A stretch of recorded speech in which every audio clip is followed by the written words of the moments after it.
on Donnie Moore, former UT coach Ray Trail from the Daily Times, Marcus Fitzsimmons, and Troy Provo Heron.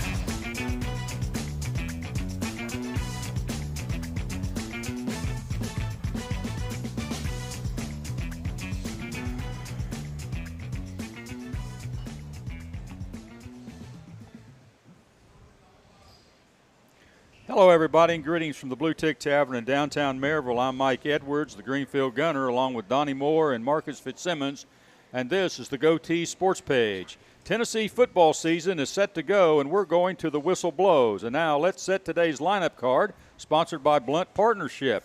The University of Tennessee Sports Report, sponsored by the Cherokee Group and the Murphy's Bobcat SEC Notebook, lead off with Marcus Fitzsimmons and Donnie Moore. Carson Newman assistant football coach Tony Aruli will join our crew. Today we'll set the stage for the Vols game against Virginia. Donnie Moore will update us on high school scores and news from around the area, and then Mark It Down with Marcus Fitzsimmons, sponsored by Mandy B. Street Realty, features Maryville High School golf as head coach Mike Driver will make a Goatee Sports Page appearance. The Anderson Lumber Company Player of the Week segment will be in the lineup, as William Blunt Governor football will be on the agenda. Head coach Robert Reeves will be in the house. Donnie Moore returns to discuss headlines from around the sports world before the Boyd Sports Spotlight shines on today's college gridiron schedule from across the country. And finally, our bold predictions segment closes the show as we make some college football picks. And now it's time for the Cherokee Group UT Sports Report and the Murphy's Bobcat SEC Notebook featuring Marcus Fitzsimmons and Donnie Moore. Carson Newman assistant football coach Tony Iruli is here with us, and good morning to all of you. Huh? Good morning. Yeah. Tennessee's first football game. People have waited, I guess since last season in the Orange Bowl. They've been excited pretty much ever since, and we're going to talk about that. But the countdown is here now. The countdown, it finally has arrived. Thank goodness. Thankfully, it's about over. Play the game, please. Start off with 100 days till kickoff. Now it's down to 3 hours, 27 minutes, and 18 seconds. There you go. Hey, Donnie Moore, before we start talking about UT football, let's do some let her rip. I hear you. Let's let it rip. Let's do some let her rip. And the topic this week is game day at Neyland Stadium. Most preferred on game day at Neyland Stadium. And Tony, you're our guest, so I'll start with you. It's a new thing we got going on, Tony. Smoky gray uniforms or traditional orange and white uniforms. Most preferred on game day at What do you Neyland think Stadium.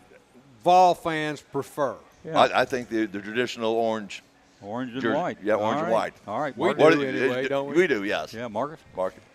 I think they prefer the orange and white, and let's just say the day of the smoky grays, that fad has come and gone, and I'm so sorry for all the teams that still have uniforms from the gray era where everybody went gray, but they weren't cool then, and they're not cool now. Did that come in during the Butch Jones era? Or Yeah. Well, there was a fad, and they were rolling those out like Under Armour or Nike. Yeah. Were pulling, like every high school had a set of grays a couple years ago, and they were impossible to read the numbers on, and you couldn't tell who was playing, and they were horrific.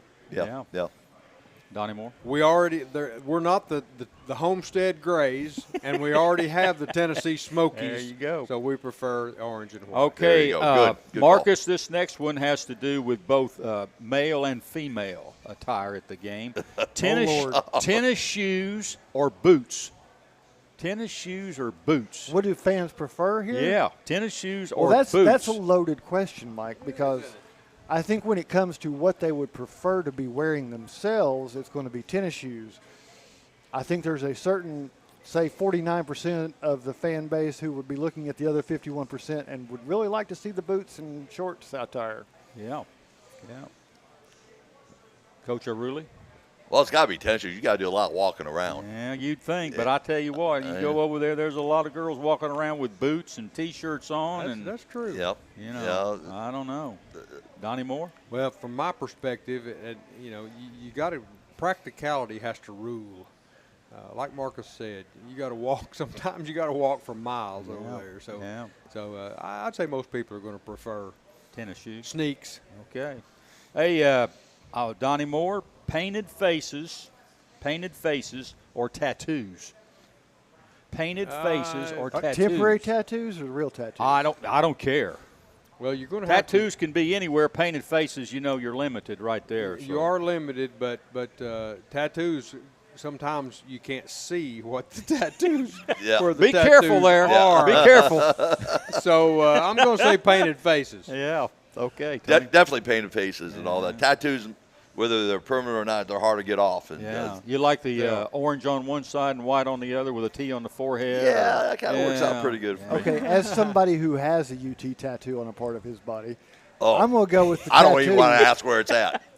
And I'm going to say the temporary tattoos have gotten better, and they look crisper, and nobody makes the mistake of using the wrong kind of paint. Yeah. That's a good thing, too. Okay, I'm back to Tony. Bottle of mustard or golf balls? Bottle of mustard or golf balls? What would be the preferred? I don't know how to answer this. Can't say both. Yeah. Well, since I'm a golfer at times, I'll take golf balls. I have no idea. What is? Yeah, I think you have to go with the bottle of mustard because it may not be as aerodynamic, but it's got some heft to it, and you've got a better impact because you hit somebody with a bottle of mustard. Oh, are you talking about throwing? Yeah. Oh, where are you okay. at? I get it. Yeah, you haven't woke up yet this morning, Tony. Well, No, Carson we Newman, just- we don't do those things at Carson Newman. A bottle of mustard has a better result on impact because you make a mess on somebody, whereas the golf ball, you're probably going to hurt somebody. Yeah, now that I know what the question's about, I would say mustard. Mustard. Yeah, it's just the impact effect. Yeah. Yes. Well, you got to weigh which one is less lethal, I suppose. Yeah. And if you're throwing from one of the upper decks in Tennessee, And you're not going to reach the field from there, by the way. no. No. Unless you're it's going a golf ball. Now, you might with a golf ball. I don't Got a think strong arm, The yes. aerodynamics are involved with a golf ball. I still don't think many of them could do it. You're more than likely going to hit somebody in the lower decks. Oh, In the back You're of the not, head. you're not And hitting. that's- You're not hitting somebody at Yeah, the 50-yard yeah. line. Yeah. goodness, that's really sad. Marcus. Yeah, I'm gonna say okay. a bottle of mustard. All right. Last one. Marcus, fireworks, or just getting drunk? Huh. I'm trying to weigh this in the mind of the average UT fan. Yeah. Based on your experience, what do you go with? Well, in my experience, you start with the getting drunk, and that leads to, hey, guys, watch this and something blowing up. But Yeah, hold my beer and, and watch this. So I'm going to go with controlled alcohol sales in Neyland Stadium. Okay. Donnie? Well, you know that a lot of the cities now are kind of backtracking on what they've allowed in the past and are putting the brakes on fireworks sales and use. Yeah. So I'm going to say alcohol consumption. Getting drunk. At any college place, except thank goodness Carson Newman. All right, There you go, Tony. It would be alcohol, and since you've got Carson Newman experience there, Take a stand, And brother. we had this in Neyland Stadium, but a large proportion of them are already drunk before they get to the stadium. And they said, hey, if they're going to be drunk anyway, why not buy sell it right here? And this is a 12 o'clock game, so what time did they start this morning? Beer sales started about 8:30. Well, since we're going to talk about game time pyrotechnics, I got to give a shout out here. I don't know if they may have had this on the live stream last night. I don't know if they kept it on halftime or not, but Heritage Band. Yeah. Their halftime show involves assembling a plywood volcano on the field, and then midway through the show, somebody climbs up on that thing and lights it, and there's smoke pouring out of the top of it. It was a fantastic show. Eruption. Good credit to Heritage. I'm just like, Nice. it's made out of plywood, and they told me the shop class had built this thing for the band, so they did a fantastic job. But how many times can you light that thing before it catches on fire is my question. Yeah. Well, I was there at the game. That was an awesome halftime show that they put on. That was tremendous. Yeah. Hey, let's talk some Tennessee sports here real quick. It was announced last week that Michigan State and Tennessee will meet in a basketball exhibition game on Sunday, October the 29th. The contest will be played in East Lansing, Michigan. All proceeds will go to the relief efforts for the devastating Maui wildfires. Marcus, Good fundraiser, huh? Well, I think you're capitalizing on something that was probably going to take place anyway. We saw some of those exhibitions last year, and they saw how hungry the crowd was for them.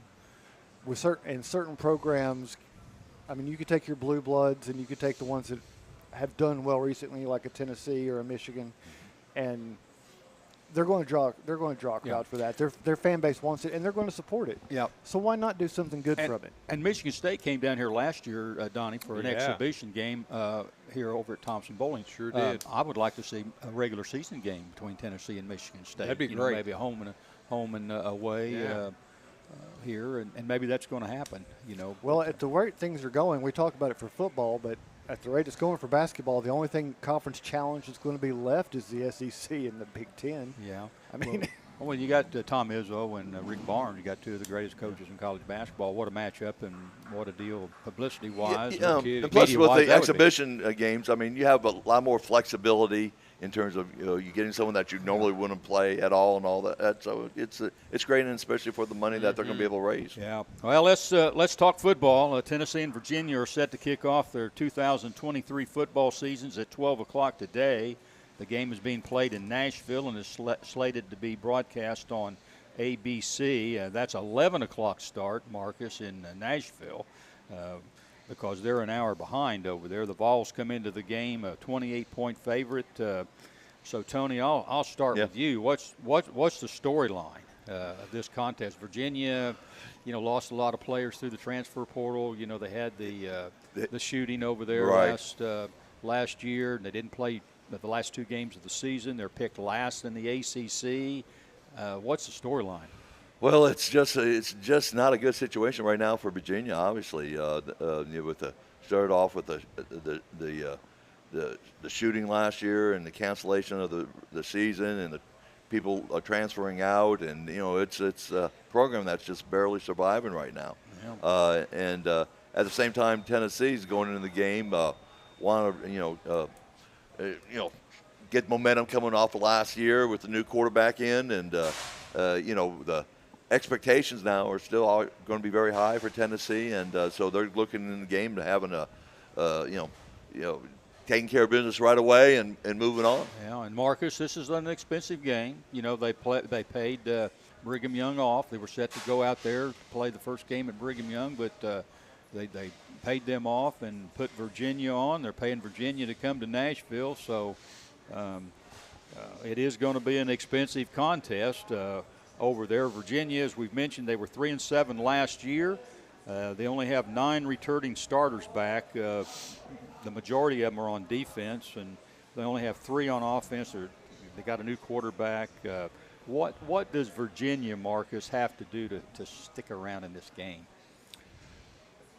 Well, they need to go with their strength, and that's the defense. Yeah. And they've got their entire defensive line back, and that was a defensive line that got left but to itself last year. But they had like 20-something sacks last year. I mean, they were in the top 20 for sacks.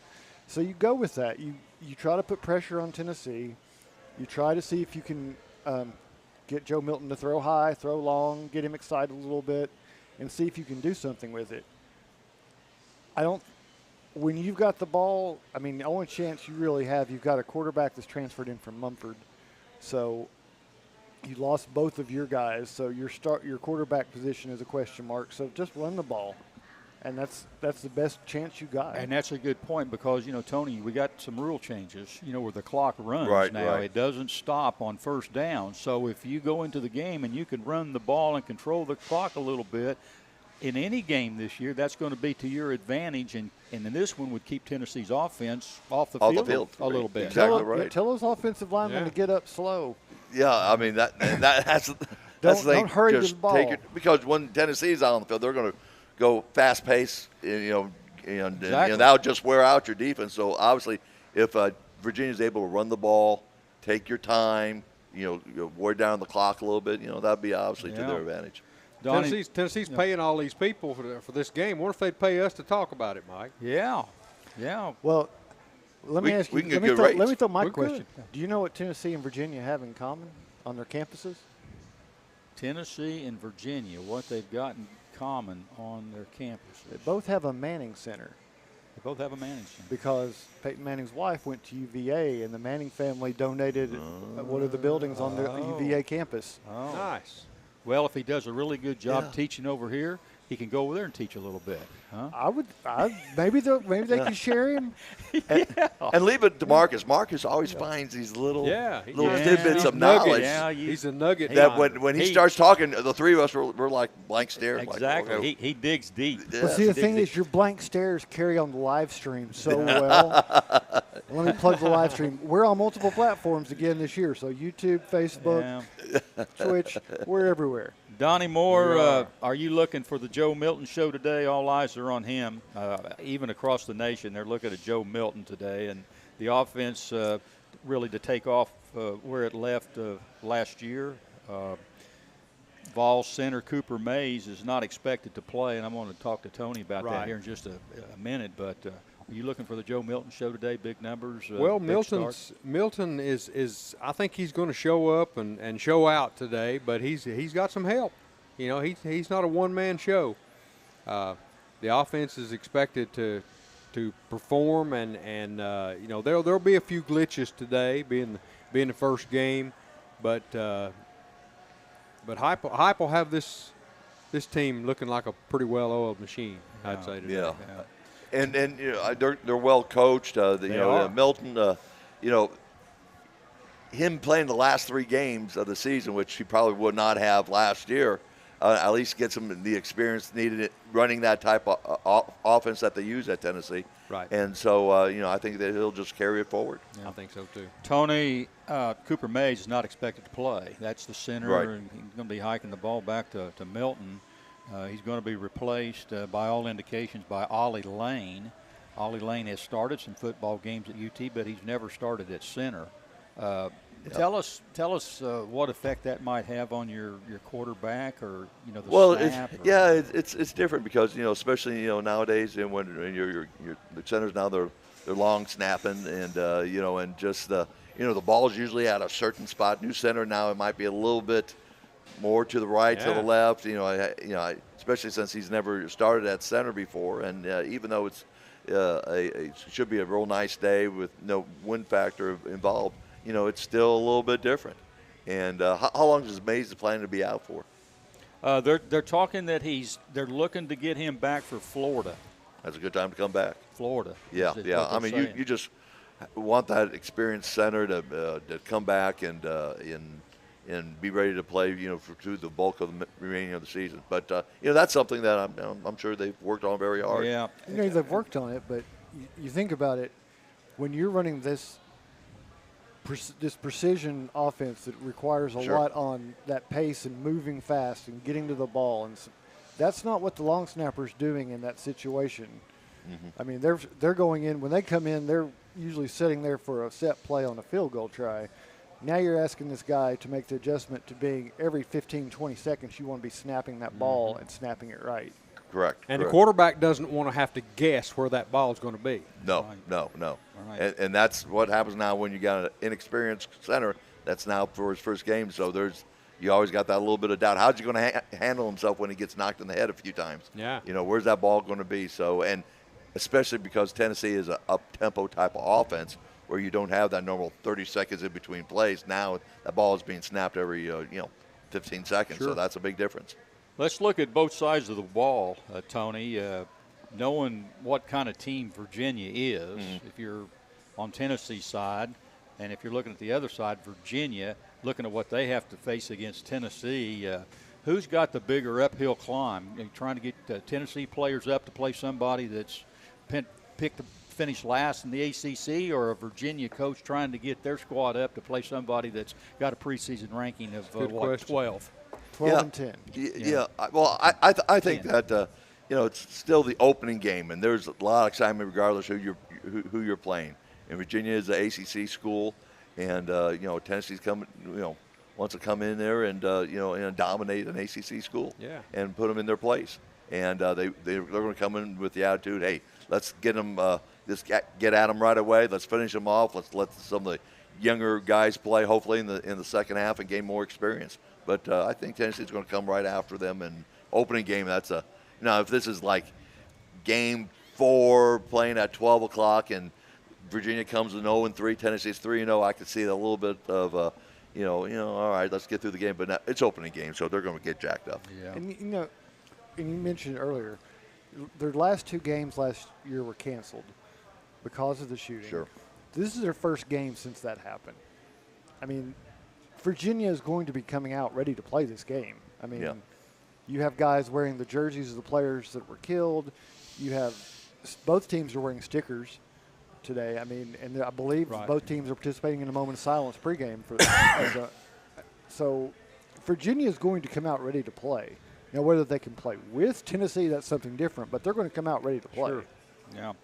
Donnie Moore, just from a fan standpoint and our standpoint, I know most eyes are on Joe Milton, but what are you zeroing in on today in this open? Is it Milton? Is it the backs? Is it the receivers, the offensive line, the secondary, the kicking game? Are there some other things that you're kind of really looking at with this team? Well, a couple of things that I'm looking at, Mike, to kind of zero in my point of view is number one, the offensive line.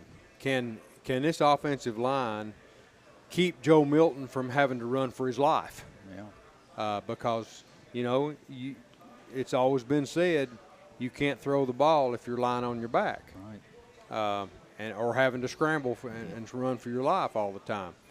You got to have a good, clean pocket to throw the football well.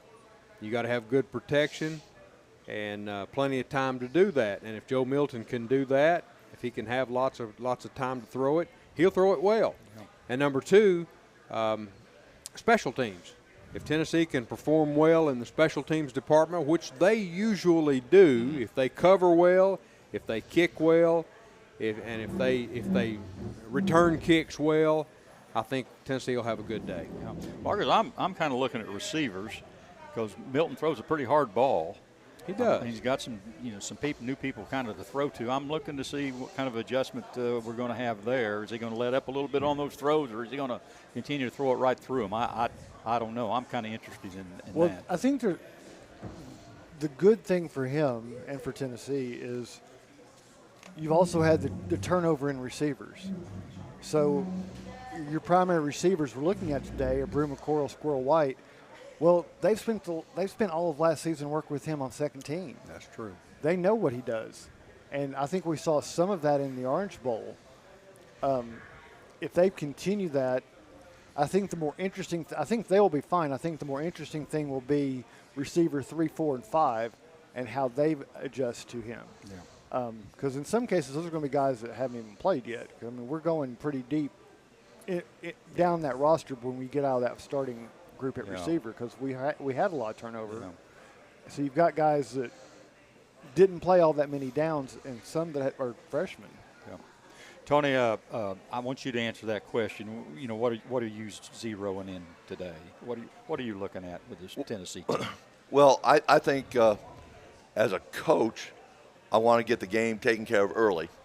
All right, have our the first team go out there and get after them and get a good lead, and give an opportunity for your second team guys to get some valuable experience against a valuable team. The next week they're playing against Austin P. Austin P. All right, so that game's that's going to be not a game after about the first they 15, could run 20 the clock the whole time without stopping it at all. Right. But it's important to have that backup linebacker or that backup tight end get experience against a Virginia.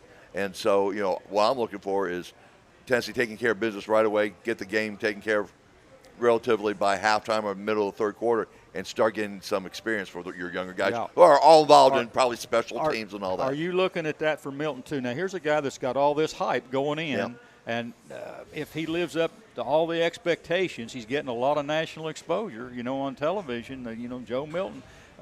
He could, if he starts off great, has that, the Heisman look, so to speak. Right. When do you start pulling a guy like that? Because you want to run up his stats, it becomes kind of a dilemma for a coach. You don't want to keep a guy from having an opportunity to win that award. And I know it's real early. We haven't even played a game here. Yeah. But the question is, when do you take a Milton out of a game? Well, I would, if the game goes as planned and Tennessee goes ahead and dominates and has a lot of success on offense, then you would, say Tennessee's up by 4 or 5 touchdowns going into the beginning of the fourth quarter or late in the third quarter, then that's about the time you would pull them. But you want to get Milton a lot of game time experience in a lot of situations, different plays, getting that up-tempo offense, and get him starting to be very comfortable into this upcoming season. Yeah. Tennessee, they've got Austin Peay next week, and then they play Florida. Of course, Florida had all kinds of trouble out at Utah, lost 24-11, didn't show very much offense, and they have South Carolina in September. But there's a game in between there, Tony, that may be a little problematic that Vol fans probably aren't really looking at, and that's the San Antonio game. Yeah. It's a trap game. Texas at San Antonio, and by golly, they went 11-3 last season, and they've won the USA Conference the last 2 years. Their head coach Jeff Taylor's 30-10, and this is a team that's veteran. They got everybody back on offense and everybody back on defense. And if you look at Frank Harris's number at quarterback, I mean, this is his 7th season with this program at quarterback. Can you imagine that? 9,356 passing yards, 74 touchdowns, 1,800 rushing yards, 24 touchdowns himself. Offensive line, 4 starters back. He's older than some NFL quarterbacks. What I'm trying to say, you got them sandwiched between Florida and South Carolina. And is this kind of a letdown trap game against a pretty good football team? We call it a trap game because they're coming off of a big game against Florida, big rivalry. All right, then you got South Carolina in 2 weeks. And really, the players that Tennessee is Texas, San Antonio, who are they? Oh, we don't know anything about them. Who do they play and all that stuff? And they're going to find out. There are a bunch of boys from Texas down there, and they play some pretty good football. Well, not just Texas, because Mike mentioned the quarterback, 7th year. Yes. Also a 7th year is one of his receivers, Tyke Odell from Alcoa.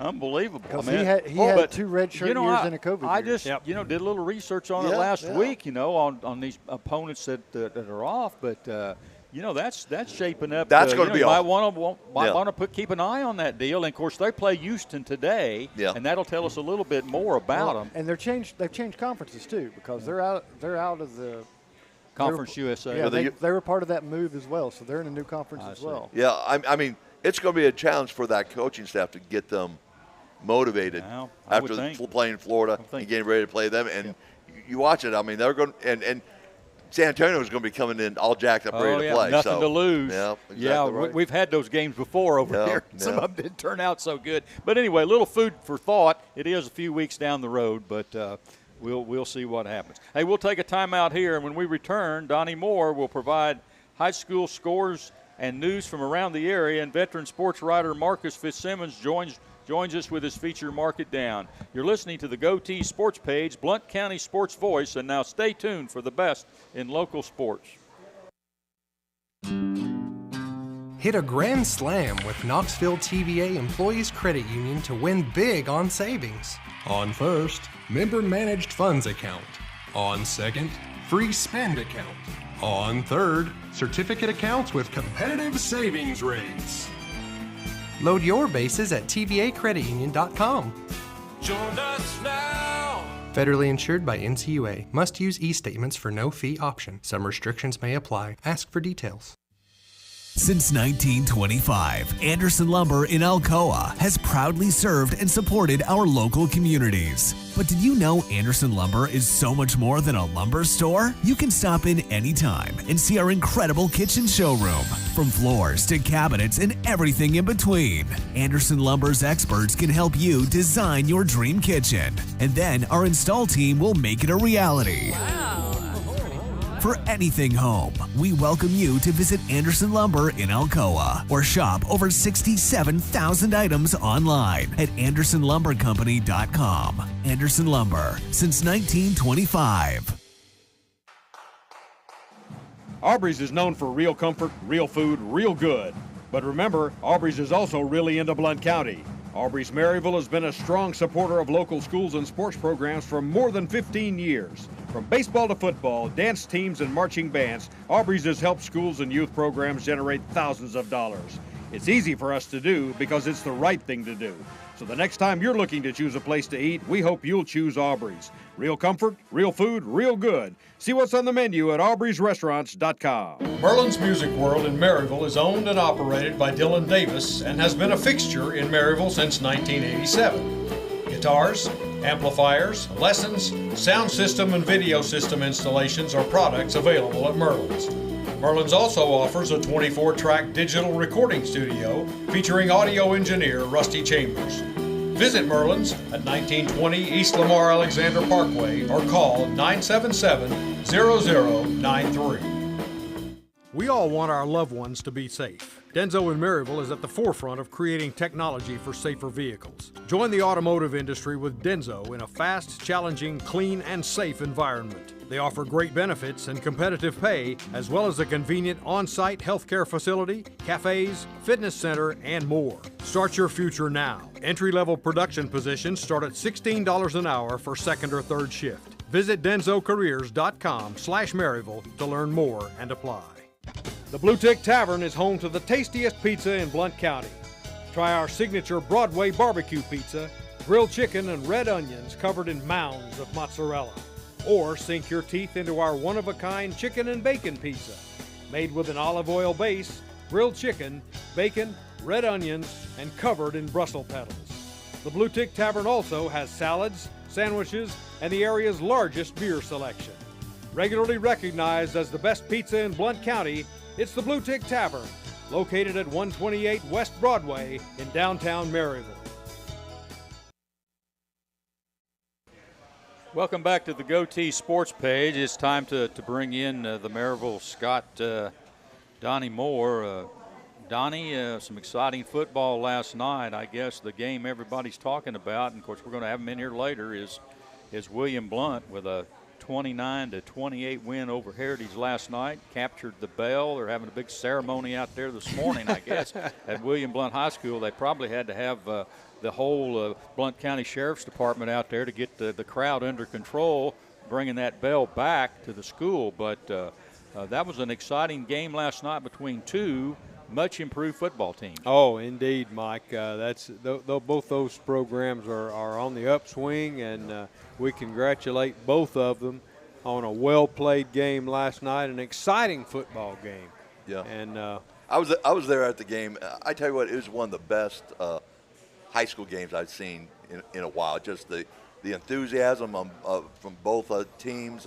They played. It was a physical game, but it was a clean game. There wasn't very many in terms of cheap shots or anything like that. Fans were great. I mean, it was just really a good game to go watch. And that's what we've needed in Blount County football for a long time. Certainly. And you know, looking at the clock, it's we're just past the half point in the hour. The bell is probably on its ceremonial ride back over to William Blount right now. Yeah. That's what Cup and Robbie Bennett called the ride of shame. Yeah, it's a gentleman's agreement between the athletic directors, but it's a lot of fun for everybody else. I don't know if it's that much fun for them. Two good friends that participate right there, and they've made this gentleman's agreement, as you say. Cup had to endure it last year, and Robbie's having to go through it this year. Yeah. So riding in the back of Gary Stennett's truck with the bell and a live stream camera going on you to endure all that fun. It's just not raining this year like it did on Cup. It was last year. I remember that, Dale. Yeah. Gary Stennett texted me last night about 11 o'clock, and he said, coming home from Heritage with the bell in the back of my truck. And I texted him back, and I said, that brings back a lot of fond memories. Of course, he had to take it back this morning so they could bring it back. Well, I'll tell you, you gotta feel a little bit for Heritage this morning, because there's one thing about getting beat, getting beat good, but getting beat by a rival by 1 point, Coach Iruli, that's tough. Oh man, that is really tough. I mean, it doesn't get any closer than 1 point. And the game really had a lot of momentum swings because William Blount was up 21-7 beginning part of the third quarter. Then all of a sudden. Heritage comes around and changes the momentum and goes ahead. Mountaineer comes storming back. Yeah, I mean, it was just a bunch of ebb and flows throughout the game. And like I said, I really enjoyed. I go out every Friday night and scout games for Carson Newman, but this was really an enjoyable game. Yeah, that was a fun one for you to scout. Yeah. Good players on both sides. Right. Good friends are coaches on both sides. Sure. A couple of former players coaching on both sides. So yeah, it was in terms of. For me personally, I thought it was very enjoyable. And Plus a great halftime show, too. Two great quarterbacks, 2 receivers with huge nights. Hopefully we'll get to talk to one of them a little bit later in the show in the second hour. But after 42 points in the first half between the two teams, the second half we get a touchdown each. It comes down to the extra point on the last touchdown. Right. I mean, that is not what the script I was looking for one of those 50-48 games we had a couple years ago between these two. Yeah. After that halftime, I was like, nobody can stop anybody. These guys are just dynamic. It's a great game, though. That's some good strategizing at halftime defensively, obviously. Yeah. So they made some big adjustments. Yeah. And both teams came out, and the second half, I thought the secondaries were so much better the second half and played so much stronger. That made a huge difference. Right, and that's what I'm saying. The first half, there's a point scored because there was a lot. Several times there was busted coverages on both sides of the ball, and again, they've got good coaches on both sides. And what they got them in at halftime. They made adjustments, especially in their secondaries on both sides, and you don't have all of a sudden those big plays. Well, it was a great game. To summarize, William Blount wins 29-28 in a very close game. Next week, Heritage travels to Powell to take on the Panthers next week. That should be another good football game. Yeah, it should be. And all that. Heritage got a chance to win that one. And I mean, they're very well coached. They are. Yeah, and there's just great improvement for both programs and all that. Let me ask you this: have you looked into it? When's the last time William Blount's been 3-0 start of season? I think maybe 2004. 2004. I mean, that's just 99 and 2004, I think. Wow, and especially coming off an 0-10 season. Yeah. And now they're 3-0. I mean, just a great job by coach and the coaching staff over there. Yep, that's true. So Heritage goes to Powell next week, and William Blount is at home versus Morristown East next week. So William Blount has a chance to win that one too. Yeah, they sure do. East is down, and so they're at home, and they got great momentum. Absolutely. They sure do. So congratulations to both these Blount County teams. Yeah. Moving back up to going to the alphabetical order again, starting back up to Alcoa last night. Hosted a team from Staten Island, New York last night. Yeah. Traveled down here to play. They flew into Nashville and bussed in from Nashville last night. Tottenville, New York. Came in to play the Tornadoes, and Alcoa introduced them to Southern football. Yep, welcome to Southern football. Welcome to Southern football, and get yourself back up to New York. Hope they're having a good time at Dollywood today. I hope they are too. Tottenville only put 6 points on the board against the Tornadoes last night. Alcoa played a pretty good defensive game against them. And Alcoa, in return, hung 44 against the Pirates. Yeah. And the mercy rule came in fact. I think. Well, on the last play of the game, yeah. Alcoa scored the last touchdown. So 44-6 was your final right there. So they did all that just to go down to Tennessee and get their butts whipped. It's another 6A school that Alcoa played. They have about 4,500 students. Do they really? Tottenville does. Well, they don't. But they only flew part of the team down. They only had 40. I think they only brought 50 players. 45 or 50 students on the roster. They had to share a charter flight. Okay. With another school that went down to Chattanooga and played Baylor. Okay.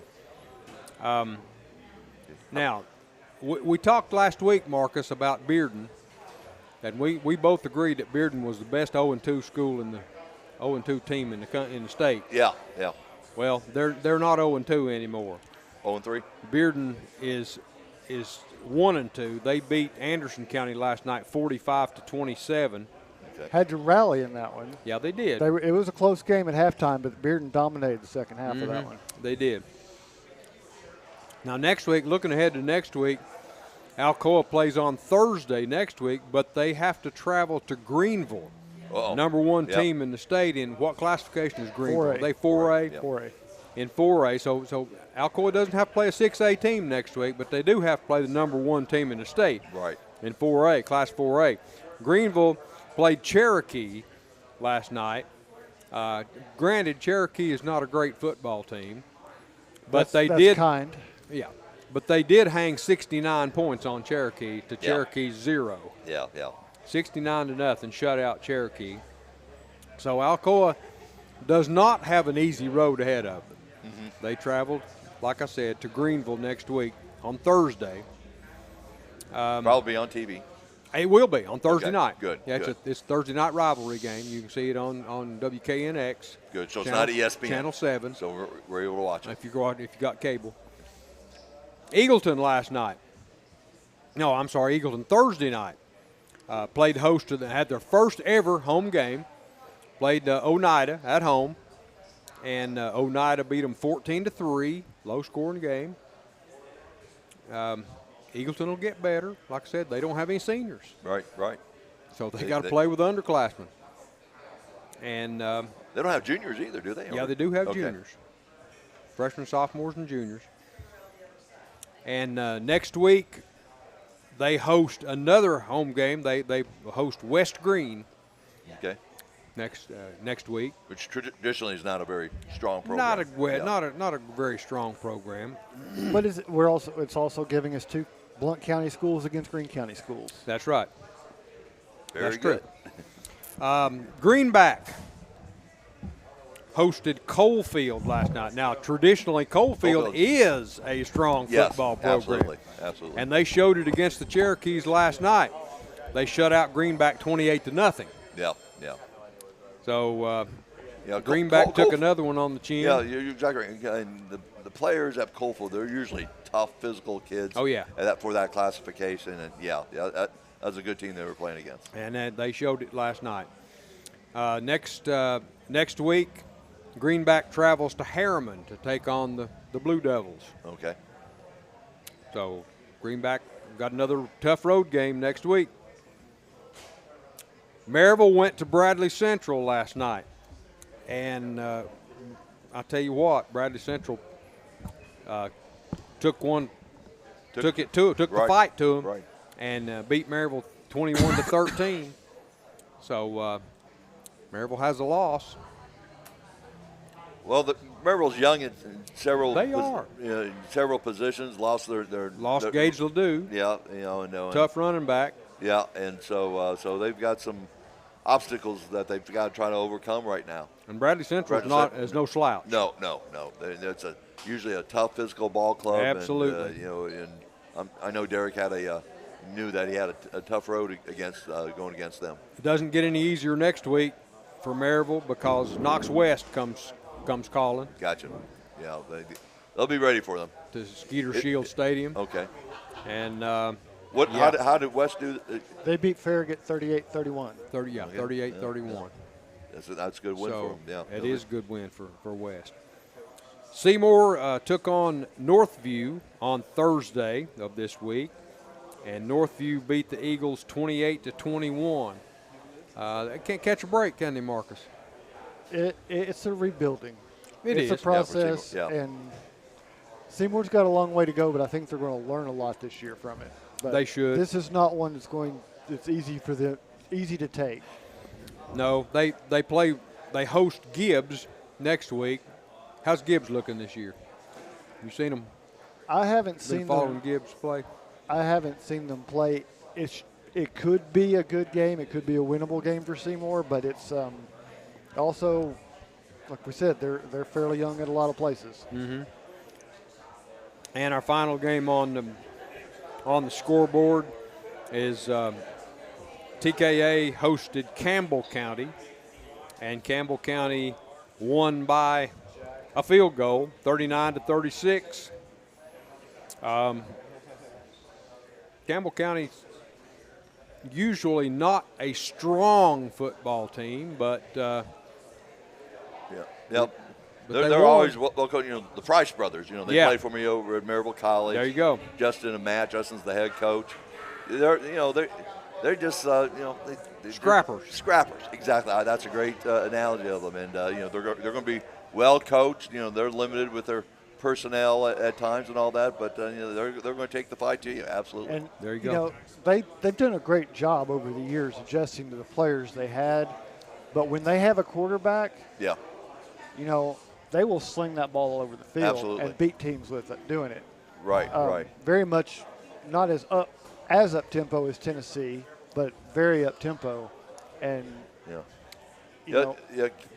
Price will. I mean, he's to me. I think he's one of the better high school coaches in the state in terms of being up to date on innovations offensively, trying to find the little extra edge and stuff. And he does a great job. He and his brother does a great job. Great. Justin's the head coach, but his brother Matt is the athletic director. I hear you. So that works out pretty good. That does work out. Well, Campbell, the Kings Academy goes to Lenore City next week. So good game. That could be a really good game. Good game. Yeah. All right, that's it for our local scoreboard, brought to you as always by Mandy B. Street Realty. Donnie, before you go to Marcus, I got some news from up north. I got just a second here. All right. My hometown, Greenfield Central. Greenfield. I didn't go to Greenfield Central High School. I went to Greenfield High School, but they consolidated. They went to 3-0 last night in their football up there. They beat former state champion Mount Vernon. They're at home big last victory. 42-35. Big win. And they're going through some real good class of athletes up there at Greenfield. They got Brandon Mullins. I believe that's his name. He's a Division I prospect. He's a junior in basketball. Has already had 12 D1 offers. Good grief. To this point, Notre Dame's already offered him, and Indiana and Purdue and some of these other schools are in line to offer him. Yeah. It's just a matter of time. Louisville has already offered him. So it's, things are good up there. They are. And they good deal. won last night, so I wanted to throw that in. Good deal. And you did a great job throwing that in, Dwight. Yeah. Very good. Well, you're listening to WKCE 105.1 FM and 1180 AM Mid-Century Radio. And now it's time to kick it to our veteran sports writer, Marcus Fitzsimmons, for his feature, Mark It Down. Marcus? Well, thanks, Donnie. Our transition there just keeps getting better and better. Very smooth. We practice a little bit. So this morning we're pleased to be joined by the Maryville High School boys golf team. And as we've talked earlier, this was been an interesting week for the golf and the Blount County Championship and some other things going on. And I'm going to start Coach Mike Driver joining us. Coach, kind of break down this week for us. What exactly has gone on and what's going to happen now? We played on I guess it was Monday over at Aguani, and there was a chance of showers. We were able to get that in and everything, and then overnight there was some rain and maybe some that morning or something. We were supposed to play the second 9-hole round because we had to go to stroke play. We had 6 guys, but a lot of the other teams only had 5, so we couldn't do the match play, 2-man match play, and so we've gone stroke play the last 2 years. But anyway, we were supposed to play Tuesday at Lambert, but Lambert evidently shut down. I don't know if they're worried about more rain or something in the afternoon. So really that's going to be it, because we talked to the other coaches, and we can get 3 teams on the same day, but getting 4 teams on the same thing. And then Alcoa actually starts their district tournament on the 19th of September, where we do the 26th. So I guess it's just a 1-9-hole round this year. So winners are winners from what stands from Monday? Is that what we're going with? Yes. That's going to be, what it'll stand from Monday for individuals and for teams and stuff like that. So, that's the best we could do. And, it's, we're lucky to have courses that do allow our juniors to play here in Blount County. And that's always a struggle across the whole state with golf being so popular. But, getting the times, 9 holes are going to have to stand. So you brought a couple guys with you. How do you feel about how the team played? Well, I thought we were very consistent. If you look at our 5 guys, and actually we played 3 individuals in our 6-man right now. Our scores were, we had a 37, which is 1 over par, 4 38s, 2 over par, and our number 6 guy shot a 40. So it was very consistent, and that's what we need is, because some days one guy's going to have a bad round, the other 4 have to pick him up and stuff like that. Well, go ahead and introduce these two you brought with you this morning. Okay, I've got our senior over here, Brady Orr. He's been with us for 4 years and actually played middle school, and we have to pull him away from baseball a lot of times, but his swing looks really good this year.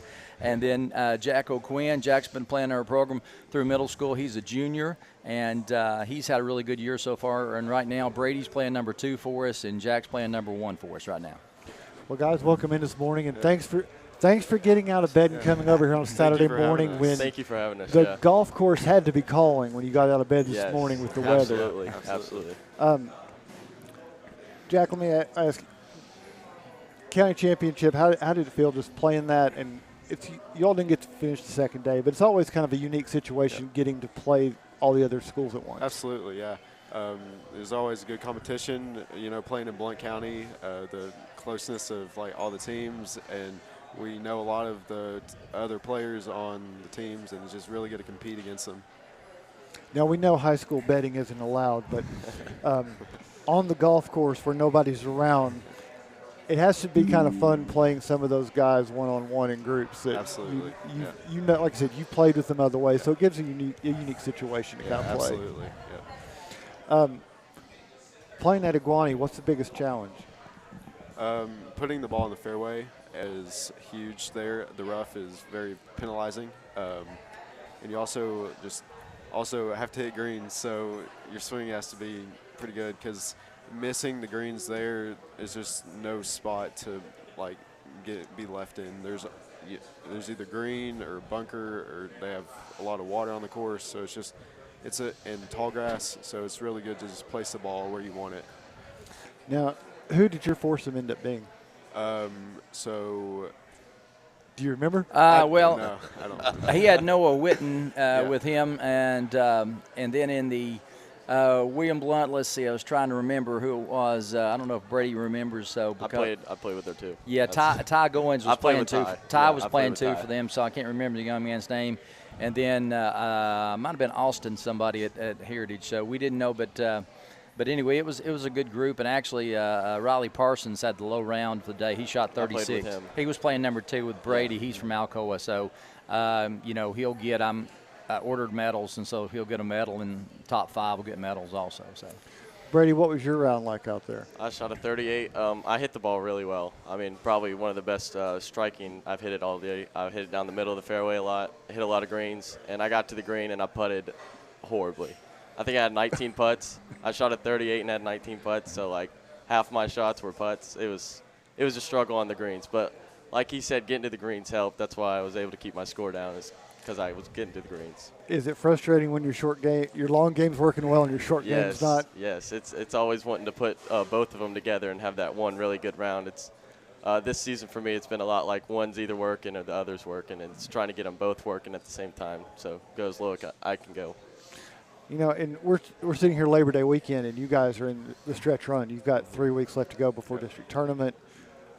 How do you feel about the team? How do y'all feel like you're shaping up right now? Well, there was a lot of question marks at the start, seeing how we were going to be as a team, and I feel like we've just gotten more consistent altogether. Like you said, we went 37 and then 4 38s, so that's pretty consistent. If we can keep that, we should be in good shape looking for the district tournament. Yeah. So how much competition versus strategy is going into who's playing 1, 2, 3, and 4? Well, I'm looking. It's not only scores. I think that's the biggest thing I want the guys to understand. I'm looking for consistency, people I can trust, and stuff like that. So these guys, I think on any day we can have our number 5 man, shoot the low score, one day, and the number 1 shoot low score the next day. So the biggest thing is trying to get them to understand. And it's hard. You're playing as an individual, but you're still playing as a team. It's not like on baseball or basketball or any other sport where all of you have to do the same, but that's the way the team advances. And, our district's over to Guani, so hopefully it gave them a little bit of confidence there, shooting 151. We know we need to shoot. We'll play it as a par 70. We'll play number 11, not as a par 5, but a par 3 down there by the bridge. So, we need to be under 300 over there because Parr will be playing at 286, I guess it is. So we need to be under 300 to be in the top 3, I think. So playing district at Iguani, are you all playing as the host or? Well, it's myself and the coach at Bearden, Coach Lane. He and I have been working together on tournaments for many years, and I've been doing them forever, seems like. But he's, I said, you're going to be the director this year. So, officially Bearden's kind of the host, but we all kind of work together. It's neither, it's Alcoa plays their home matches there, Webb plays their home matches there, and ours is at Green Meadow. But a lot of our guys play at Iguani, and we'll play a practice round over there. And I think we have, a pretty good knowledge what we need to do, where we need to hit the ball, and when we need to be aggressive, and when we need to throttle it back a little bit.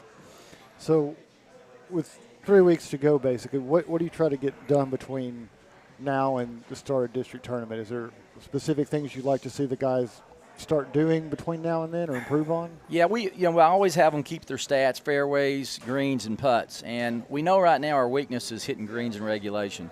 Our putting has been pretty solid, of course. Brady, he said he struggled the other day, but he's usually a really good putter. And so if we can hit more greens and give ourselves opportunities for easy pars, and, I think we have a good up and down game around the greens.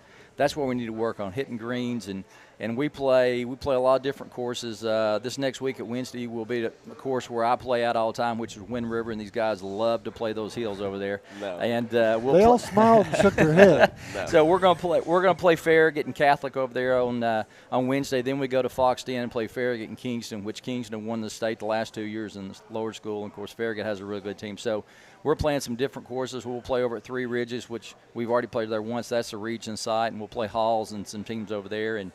And so we've got 6 more matches that'll find out, again, I don't want to look at the total score. I want to look at shot by shot, and, it'll take care of itself where we're hitting fairways and greens. It'll be okay. It sounds like you're going to be seeing a lot of teams you could be seeing at district and region. Mm-hmm.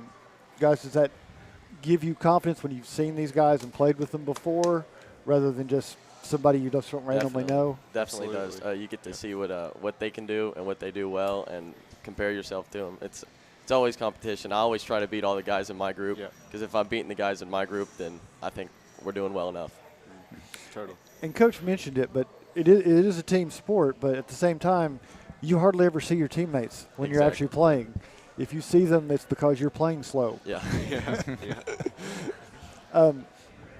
So how do you all, when you're playing out there, you really don't have a sense of, are we up, are we down, or anything along those lines? You're just playing out of blind? I take it shot by shot and say each shot I'm hitting is a shot for the team. So, everything's for the team. That's for me. So.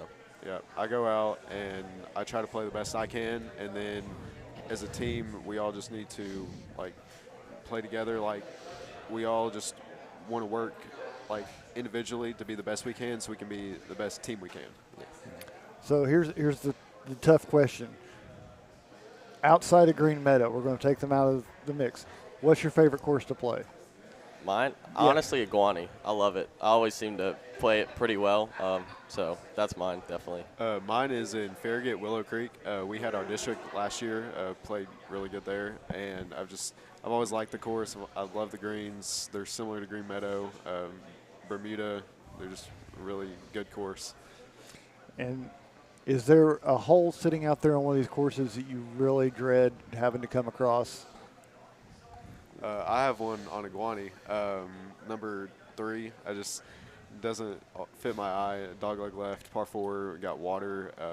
It's a long hole if you place your tee shot, not in a good spot, and if you hit driver, you hit it through the fairway, and it's just a really weird, tricky hole. So mine's got to be number 6 at Green Meadow. It's a really short hole. It kind of goes over the hill. It's dead straight, and I don't think I've ever hit it straight on that hole. I'm either right in the trees or left in the 7 fairway. So which golf course has a par 6? That's Kahiti. We played out there in a tournament earlier this year. My daughter played for Maryville's golf team when she was at the high school and all that, and she would talk to me about the par 6 whenever she ever played. It's a monster. Yeah. Yes. Well, Coach, I'll give you a chance. You mentioned the golf course as being supportive, and give you a chance to give a shout out for those courses, because they all seem to support the schools, and even after we've lost a course now that's an Amazon building of some sort. But yeah, we've lost two. I mean, we lost Royal Oaks, we lost Pine Lakes. There was one out in Greenback some times ago. But, I mean, we have Green Meadow's been, Jeff Curtis and Scott Wilson's been super, super nice to our program. And, when William Blunt used to play at Pine Lakes, when it closed down, of course, Michael Bradshaw used to coach there, Rick Etherton now, Nick's dad. We play every time I schedule matches, and William Blunt plays with us because we have to do it. And then Apostolic Christian plays their son. So that's a lot of play, and, they've got a lot of members, and the members are very accommodating and stuff. So, of course, Lambert Acres has been very good to Heritage, has taken care of them for a long time, and which is really good. And then Aguani, like I said, they host Alcoa. They got Webb over there. And they do a lot of stuff for us. Some of the middle schools actually use up there at Wild Laurel up in town, so we don't use it for high school matches. But it's, like I said, golf was very popular before COVID, but during COVID it exploded. And it's good for the golf courses, but it makes it tough on junior golf to be able to. But a lot of these courses, especially Green Meadow and Aguani, hold events in the summer, SNEDS events and other events, give these guys an opportunity to compile their records if they want to go on and play at the next level and stuff like that. So.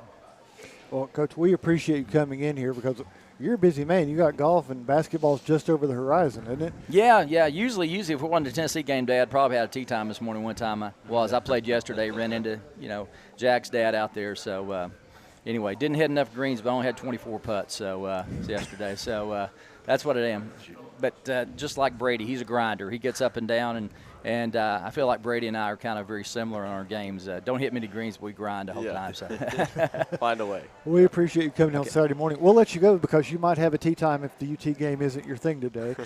But appreciate you coming in. Wish you the best of luck. Yeah, thank you. Thanks for having us. We appreciate all the support. We always say if you win state, we'll always try to get you back. So you can play your way back on the show. Well, yeah, that's first thing. We'll take it one step at a time, see what happens there. So. All right, well, guys, we appreciate it. Mike, I think we're going to go ahead and turn the page. Yeah, Marcus, before I turn it over, I've got a correction to make. Oh, no. I made a mistake. That doesn't happen. How'd that happen? I'm pretty bad with names every once in a while anyway, but the D1 prospect from Greenfield, my hometown, not Brandon Mullins, it's Braylon Mullins. So my apologies to anybody up north if as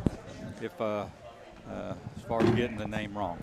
Hey, it's time to turn the page and announce the Anderson Lumber Company Player of the Week. You're listening to the Goatee Sports Page, and now stay tuned for the best in local sports.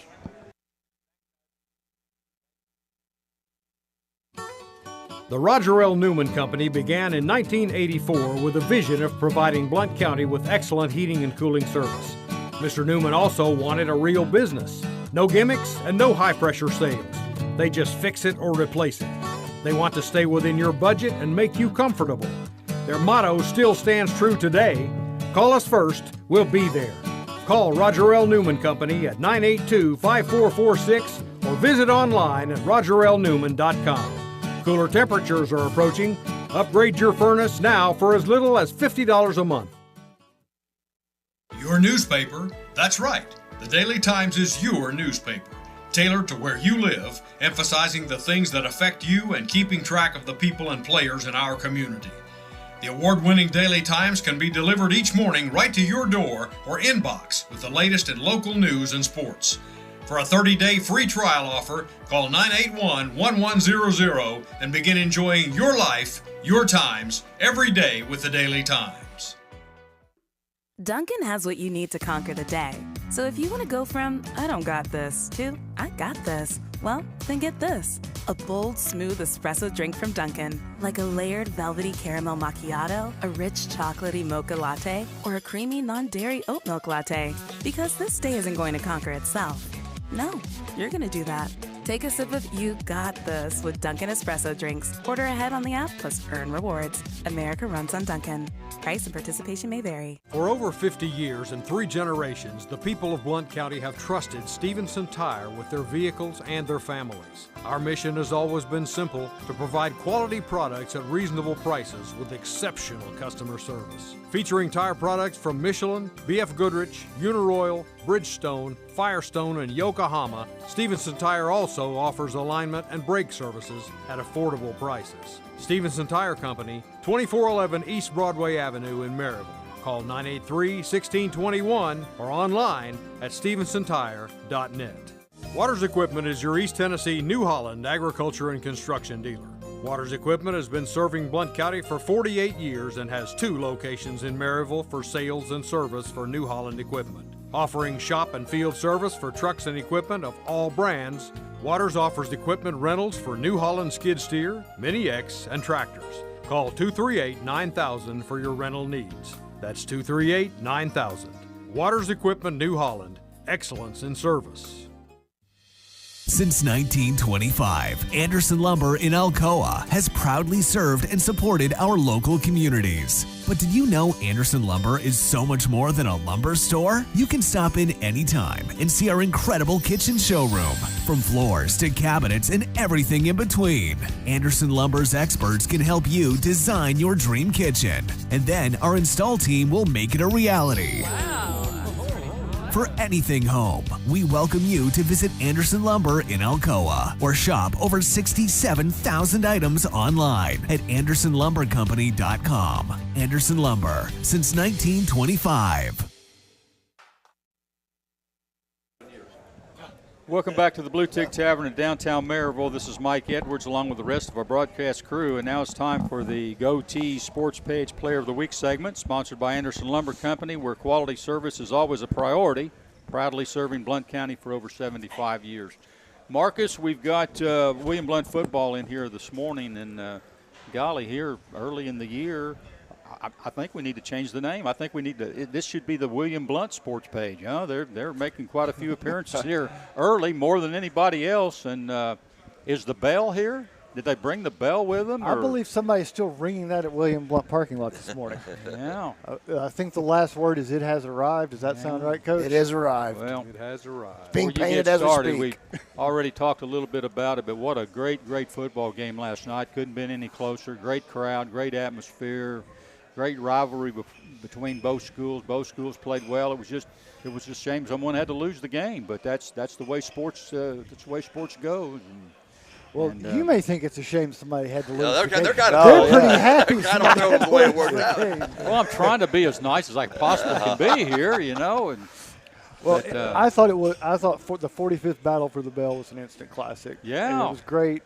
And we've got Coach Robert Reeves joining us this morning, and he's brought a couple of the Governor heroes from last night with him. Coach, everybody's talking about it. You've probably been asked about it probably 30 times since last night, but we have to start with it. You're down 28-21. You score. You make the decision to go for 2. Now, Heritage gets a penalty that cuts the distance in half, but how big a call was that for you to make? Because there's still 9 minutes to go. How big a call was it, and how much did you think about it before you made the call? Well, it's funny you said that because I actually looked at Coach Claybo. I said, go for 2. And that's before we got the penalty. I said, we're going for 2 because I felt like we had enough time to still go back down the field and score. I have confidence in these guys, so I felt like they could get it done.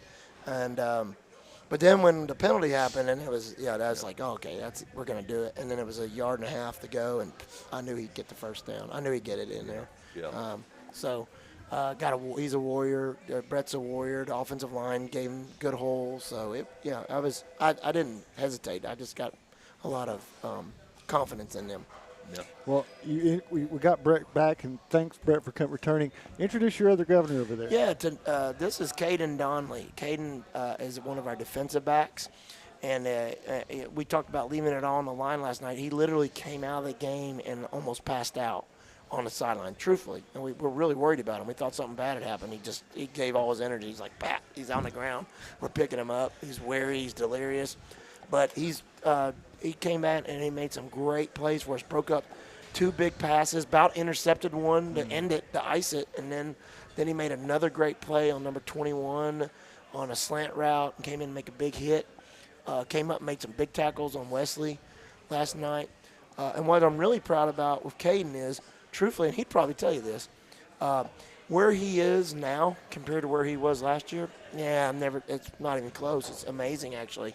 And he worked hard in the weight room. He's not a big guy, but he worked hard in the weight room to get stronger. And he's got confidence. He's believing in himself more. And I'm just really proud of him because, truthfully, last year, he'll probably tell you this, just not even the same football player. He's a different person. And I'm really proud of him. Okay, before you all came on, we were talking about this in the last hour when we were talking about the game. We point out that the secondaries were so much better in the second half. Both sides, Heritage secondary as well, but you all were so much better the second half, shutting down the Heritage offense. What kind of adjustments did you all make, or was it just a difference in the effort level in the second half? What happened that made the play so much better? We had to win the game, so we just stepped it up. We knew it was the second half, so we got to put everything on the line. Yeah. Matchup-wise, individually, it looked like you all were able to do some things to deny those receivers. Was that by the second half you've matched up against all of them? Is it pretty much a one-on-one battle at that point where you see that guy across and you know what you've got to do? Yeah. Coach, what about for you on the defensively? Did you all make a big adjustment for what you were trying to do to slow Heritage? Honestly, I don't. I kind of stay out of Coach Cortez's business. I trust him, so occasionally I'll ask him some things, but usually I don't. But I learned that from my last job. Hire good people and get out of the way. So I just let him do his thing. But I did. Obviously. I did go up to Jeff, and I said, hey, Jeff, too much respect. These guys, they got it. They can do this. Let's get them closer. And they did. They played a little tighter. They played a little closer. We only gave up 2 big plays in the first half. We gave up a hitch when we didn't tackle, and that was a 60-yard gain. Then we gave up a quick screen was a big gain. Other than that, we really played well. And so the game plan was sound, just focusing on tackling and then believing in their abilities to cover, and a lot of that I think even comes from last year because we were so young playing with sophomores and playing with guys that just really physically wouldn't even be able to play. They got beat. They got beat a lot. I'm not gonna sugarcoat it. We did, and so after your experience and weight room and confidence, now they know, hey, I can do this. I can play a little tighter. I can play a little stronger, and they do. And I keep pushing them to believe that, and I think they're starting to understand they have that ability. Yeah. Every Friday night I'm usually on the road, looking at watching games. I thought the game was one of the better games I've seen in a long time, on both sides of the ball. But I commented earlier, I thought the way your defense really played in the second half, where you said tighten things down a little bit, where I thought your coverages were a lot more sounder and all that. And so I think part of having success is having a good coaching staff, being able to make those adjustments and talk to the guys like this. Obviously, I've known your brother and your father for many years and all, and so I was just very proud of the way you all played here last night. It was a great game to watch. Coach Reeves, I'm going back, trying to remember a game as exciting as that, maybe meant as much as that, and came out like that. Got to go back to Maryville. George Quarles' first year, remember that? You were there. Game. We were right down at the end of the game, lining up, I think, to kick the extra point. Went for 2. And went for 2, a fake kick right there at the end, and scored. And, of course, that was the night Holden Lell just about burned his house down and all the rest of the neighborhood up there in the William Blount area. Yeah. But how does that compare to last night, looking at those 2 games and maybe some of the other great victories that William Blount's had? Oh, yeah, there's been some big ones. My favorite, that was a huge one. Yeah. I still remember Coach Mack said, hey, let's go for 2. Let's go for 2. And I was like, go for 2, let's tie it. Let's go for 2. Let's go for it. And then I questioned him. He said, let's go for 2. He gets too good. And so we went for 2. And the only person who knew was the quarterback. Yeah. And the one receiver. We told him, that's it. And nobody else knew. So it was a total shocker to most people. And then the other one that probably my favorite game in William Blount history is the time we went up and played Dobbins Bennett, #1 team in the state. Reese McMahon was the quarterback. That's a game legends are made of. People still talk about him, don't even know him up there. And, You know, the guy's gone up there and thrown for 300-plus yards, run for 150-plus yards, and then he breaks his collarbone. We put our backup quarterback in, Craig Wojciechowski. Yep. He drives us down the field 15 yards to go for a kick. We get the kick. We go up 17-14. I look back out there. Reese is also our starting safety. He's our starting punter, similar to what we have here now. And he's got a broken collarbone and his arm's hanging down. And Coach Mack took his helmet and said, get on the bench, son. Get on the bench. Well, Coach Mack didn't pay attention, but Reese went and got another kid's helmet, put it on, ran on the field, and he's playing free safety, and his arm's hanging. And sure enough, they threw a post right to him, and he went up with one arm and knocked it down to win the game. Yeah. One of the most courageous things I've ever seen, but a great game. And then you had the long pass play at Heritage. Yes. You know, that won the game. Brent Owens, when left it was side. when it was just the game Yep. was over. Yep. The game was over. Threw it up, and Brent came down with it. 80-some yards. Yep. There's some good memories, Yeah. some great games. And not just the Heritage, but that, obviously Heritage games, there's been some big ones there too. But, yeah, it's fun. I love, how can you not enjoy that, right? Well, I wanted to pick on Brett a little bit because, obviously big night for you, but you all are up 21-7, and suddenly everything starts going south. Mm-hmm. And Heritage not only comes back to tie it, they come back to take the lead. What's going on the sideline in that situation, and how do you all keep it together to not panic in that situation? Right. I think that we just knew that everybody, whenever we were up 21-7, nobody was super high, like, oh, we've already won this game. We've known to control our feelings, and we just didn't play with emotions. Like if you saw Heritage, they were like pointing fingers already in the first quarter, and then they're getting personal fouls and on the defensive side. But yeah, and they went up 28-21, and we just knew, all right, we need to still keep this job done. We've done it. We know how to do it. Yeah. You obviously had a favorite target last night. Gavin. Yeah. Talk a little bit about him and what connection you all were having last night. Yeah, Gavin. I've got two first-year players, Hunter Stewart and Gavin, a receiver. And so over the summer, 7-on-7, just playing with each other, trying to get the connection. Like I'll do some wonky stuff, and they gotta know to come back to the ball and stuff. But we really been working on with staying, being together and kind of having just like a nonverbal, talking and but when I rolled out right in that first touchdown when he had that great catch, that was just awesome, and he's always been telling me like, I gotta get this this first touchdown out, and I was like, just trust, it's coming to you, and he got 3 touchdowns, right, and that was awesome. That first touchdown, that was unbelievable. Right in the corner of the end zone, him out jumping everyone like that. It was just amazing. You had a lot of confidence that he could go up and get that ball. Oh, yes. He's very talented athletically. And, man, he can jump. He can really jump. And great ball skills. Coach, I don't know if you've looked at the game film since last night, but I was watching him on that play. But 10-yard line, he and the Heritage defender get tangled up, and he's actually looking back like he's going to block for Brett, and then has to get back on his route and get into the end zone and still makes that play. Yeah. And I'm proud of him about that because that's actually a coaching thing we do. That's our scramble drill.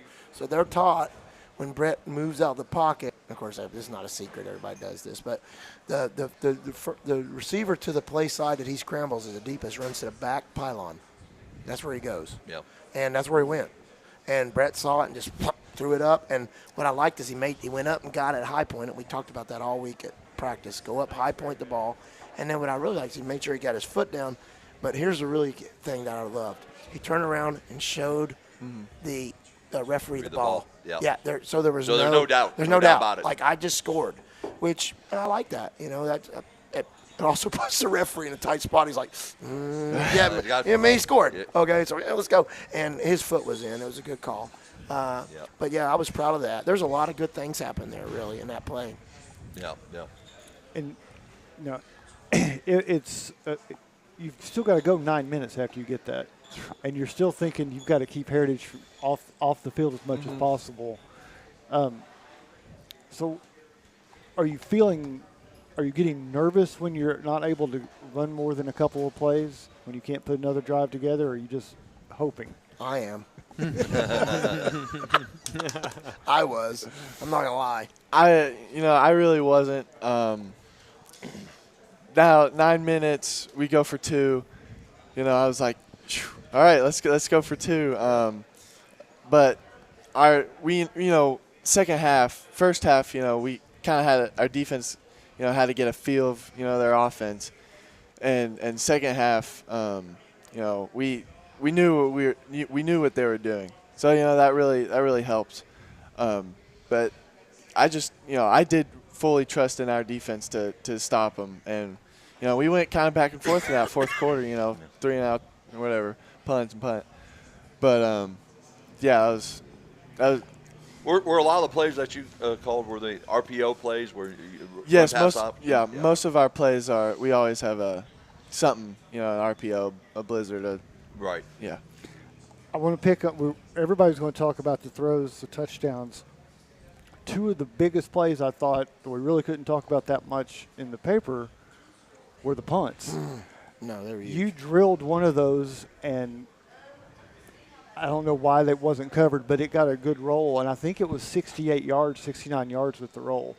That's a game flip. Yeah. And we talked back during the Jamboree that you were like, I don't think I've ever hit one that far before. You drilled them last night. Yeah, that was awesome. I've never punted. I've always knew how to kick, but I've never punted. I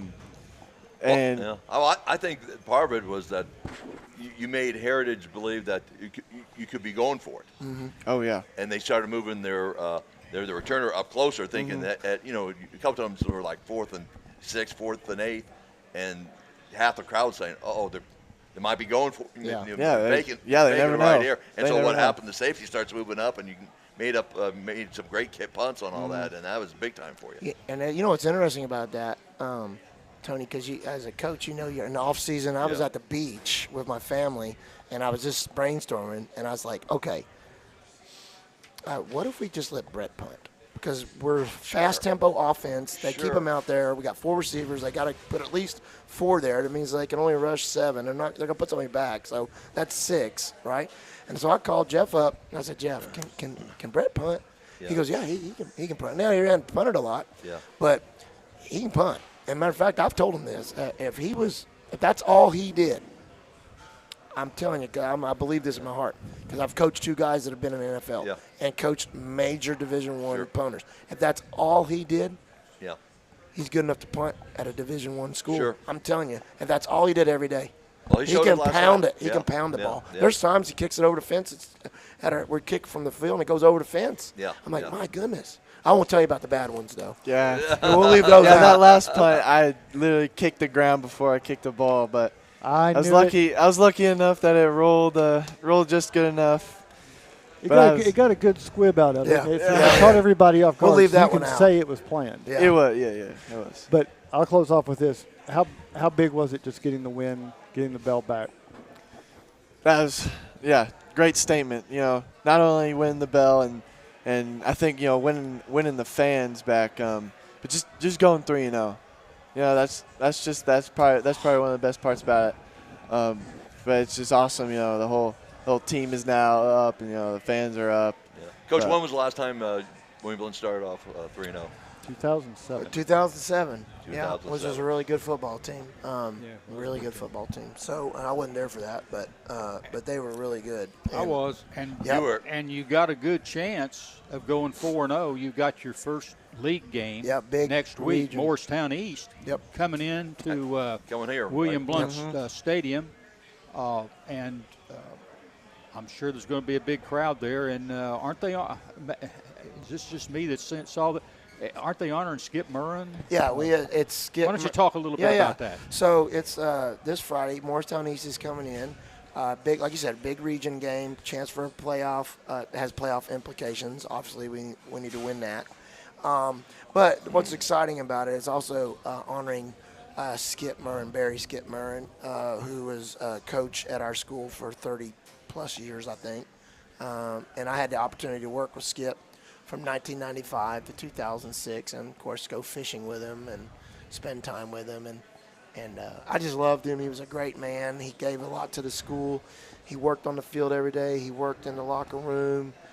He was a humble person, probably one of the best position coaches I've ever seen. That's where my receiving knowledge really comes from, just working with him and learning about receivers. He just very much organized, just an amazing person. And unfortunately lost him with cancer. But, hey, I got to just do this. Son, I'm telling you, listen to me.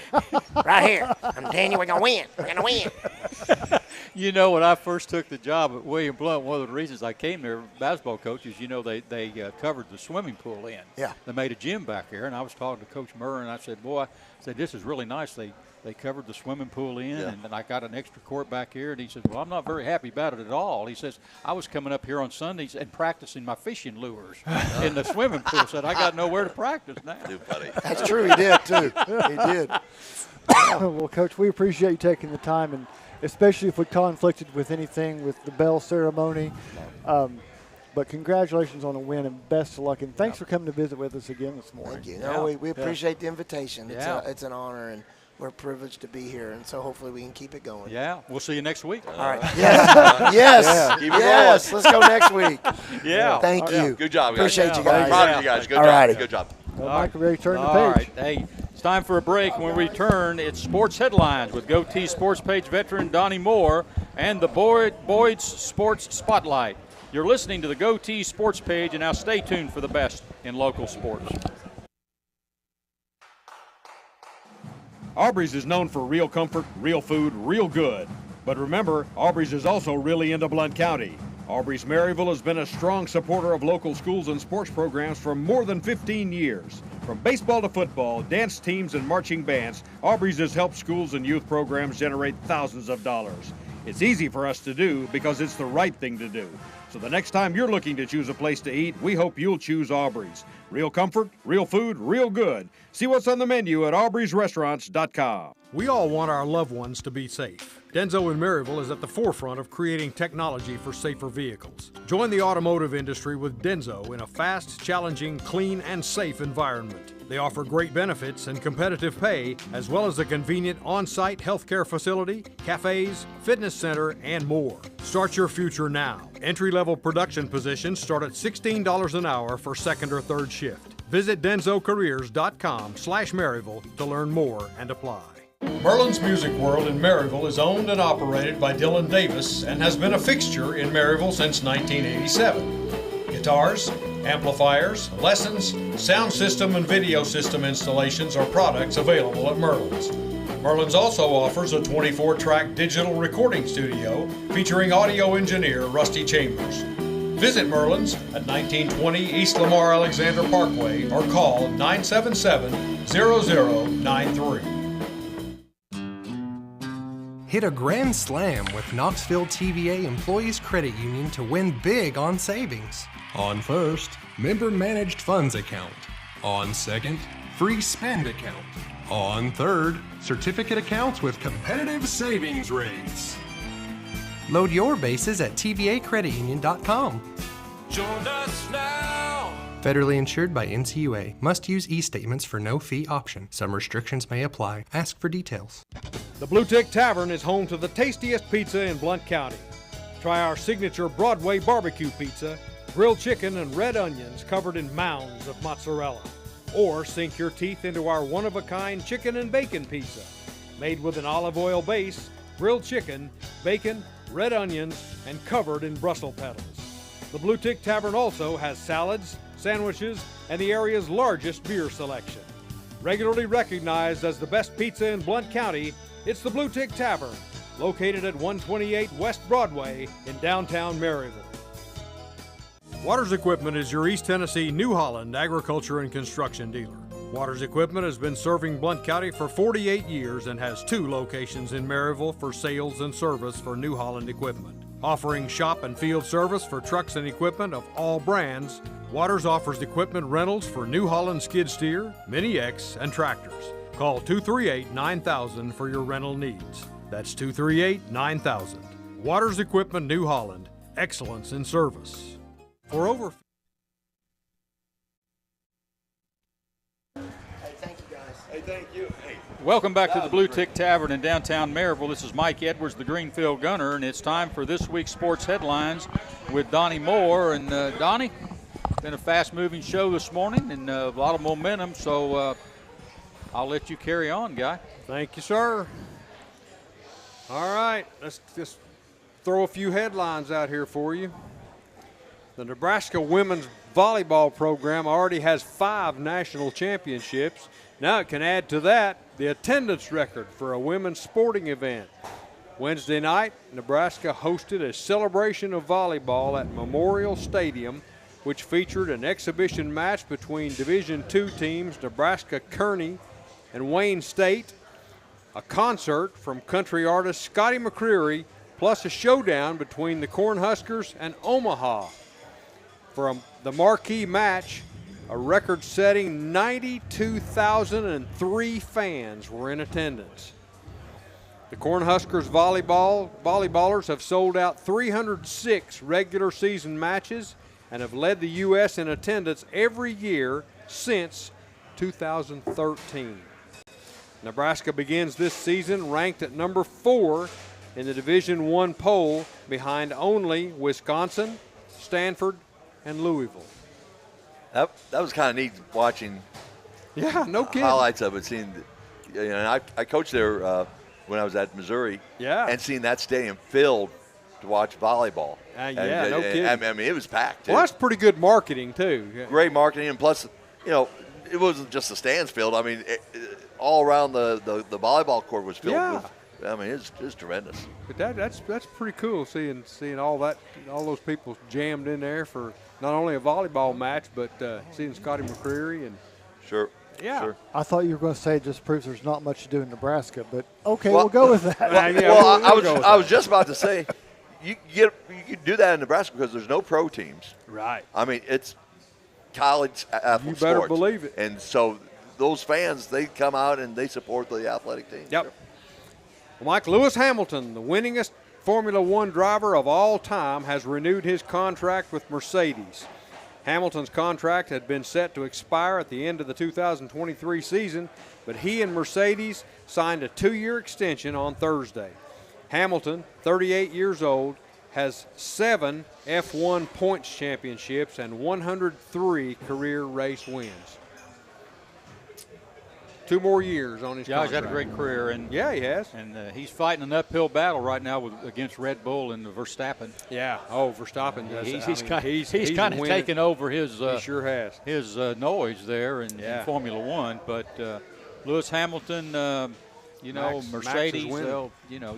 From year to year, you never know. He may be back. Right. Well, Red Sox legend David Big Papi Ortiz has said he is a victim of an alleged extortion attempt.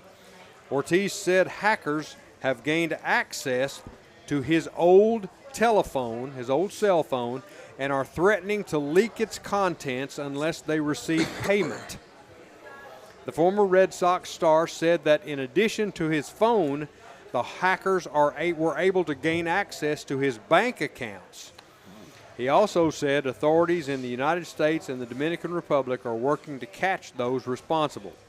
Ortiz spent 14 years with the Red Sox and became one of the most recognizable players in recent franchise history. He hit 541 career home runs. Hope he gets things straightened out, don't you? Yeah, I mean he's a good guy. Yeah, I mean you hate to see something like that happen. No kidding. Big Papi. Hope he gets things straightened out. Well, New York Giants rookie wide receiver Jalen Hyatt is no stranger to Vol fans. In his final season in Knoxville, he had 67 catches for 1,267 yards and 15 touchdowns, including 5 TDs in the win over Alabama. Hyatt has exceeded training camp expectations for the Giants this season, catching many deep balls and hauling in a 33-yard touchdown pass against Carolina in the second preseason game. Now, He wants to up the pressure on himself by changing his jersey number from 84 to 13. If you aren't familiar with that Giants number, it's the one Odell Beckham Jr. had with New York in his 5-year highlight-filled stint. Maybe it will rub off on Hyatt, who has plenty of his own talent. Well, that's it for this week's sports headlines. Now let's bring the Boyd Sports Spotlight into focus. Back to you, Gunner. Thanks a lot, Donnie. This is Mike Edwards, and it's time to bring back in veteran sports writer Marcus Fitzsimmons and Donnie and assistant football coach at Carson Newman, Tony Iruli. Before we talk about some football games on today's schedule across the country, Carson Newman University did open their 2023 football campaign this past Thursday night against Virginia Lynchburg, and the Eagles got a big opening night win, 35-3. Coach Iruli, you got to be happy about that. It's always good to get the first one, guy. Yeah, it really was. And we had a great crowd for a Thursday night game. We had a blackout where all the fans came wearing, dark shirts. Our uniforms, were black jerseys. And it was just a really good event. And we played Virginia Lynchburg, came to our place. We had a dominant defensive performance. We gave up a total of 75 yards total offense from Lynchburg. We gave up only 5 first downs. Got an opportunity to play well on both sides of the ball. Same time I mentioned our new offensive coordinator is Kevin McKeithen, who played for me at Maryville College as a quarterback and also was an outstanding baseball player, led the baseball team in hitting 2 or 3 different times. And he's our new offensive coordinator. And our offense really has a good plan and a good chance of our quarterbacks still developing to be successful. And it's probably the first time Carson Newman played a college football game without a quarterback actually being underneath the center in about 50 years. Hey. I mean, being the split back veer offense, and now we've gone to a gun. We still run some option out of it, but our offense has evolved, and so be it. Yeah. Who did get to play quarterback? What's that? How many quarterbacks did y'all get to use? We played 2 quarterbacks, and both of them played well. They were both backups last year, and so we had a good thing. Our defense, I think, is going to be real strong. We're coming back with a good group of secondary. We have one defensive back, Major Williams, who's every day last week we had an NFL scout looking at him. He's transferred in from Virginia a couple years ago. So we've got some pro potential in some of our players. At the same time, our team played very well. We're getting ready for this upcoming week where we go up to play East Tennessee, go see Coach Quarles, and play them up there. That game's set for 5:30. And of course, George Quarles, the former Maryville High School head coach, is now up at East Tennessee State. Whose family is from? That's always a great matchup when you get to play somebody like that. I know when I was coaching at Carson Newman, and Johnny White was the football coach up there, they played Middle Tennessee State. I remember going down and seeing Carson Newman play them. And we played UT Chattanooga in basketball when I was up there. So those games are big for Carson Newman. Well, for us, we haven't been able to play what I still call a 1AA type of program. We used to play them all the time, but Carson Newman would beat a Chattanooga or Tennessee Tech because we're running the split back veer offense, which most teams never see anymore, and those teams didn't want to spend a week trying to teach. It's hard. It's hard to prepare for. Yeah, it is. And so therefore we couldn't find teams. It was like the Notre Dame Navy game this week. The Notre Dame coach was saying, I was really glad that we played them the first game of the year this year because we had so much time to prepare for them. Exactly. If it's during the year, you got just a few days to prepare for the triple option. Well, when Georgia Tech used to run the triple option when O'Leary was the head coach and I forget the coach behind him, what they found out that was teams were taking off weeks or bye weeks the week before they would play Georgia Tech, and so they would complain about it, but nothing they could do. But that's how it's hard to prepare for that type of offense after 1 week. But we're very happy how we played, and good job with the offense. We had a near capacity crowd, and so it was a good evening for us. Well, good luck to you the rest of the year up there it. at Carson Newman. We'll keep in touch and hopefully you'll have a great year up there. Go Marcus, Eagles. let's talk a little bit about the ACC and what happened yesterday. They've added Stanford, California, and SMU. That'll bring their league to 18 members. 17 of the 18 will play football full-time in that league. And my question was, well, who's the one that's not? Well, the other one is Notre Dame. They count Notre Dame as the 18th one because they play in the other sports in the ACC, but they are not in the league for football, for the football championship, even though they play a lot of ACC schools. But there were 3 schools that voted against the expansion: Clemson, Florida State, and North Carolina. First of all, your thoughts on the expansion of the ACC. We hinted at this last week. Now it's official. Can you see Clemson and Florida State and North Carolina voting against it, not changing any of their minds, especially Florida State, that they may be looking to get out of that league eventually? If they hadn't done such a good deal locking themselves in, I think you'd already see them bolting. But you have to do some weigh-in as to what it's going to cost you to get out of the ACC versus what you might find somewhere else. The new wrinkle is now you can weigh in how much you're going to pay for travel to go play on the West Coast twice a year. So that's a complex situation. They can figure that out. I would not be surprised to see one or more of them bolt. I don't expect to see them do it immediately. Yeah. But what I think what's interesting is SMU is so willing to get in. They're not getting TV money for 9 years is what they agreed to. Really? They're not taking a share of the TV money for 9 seasons.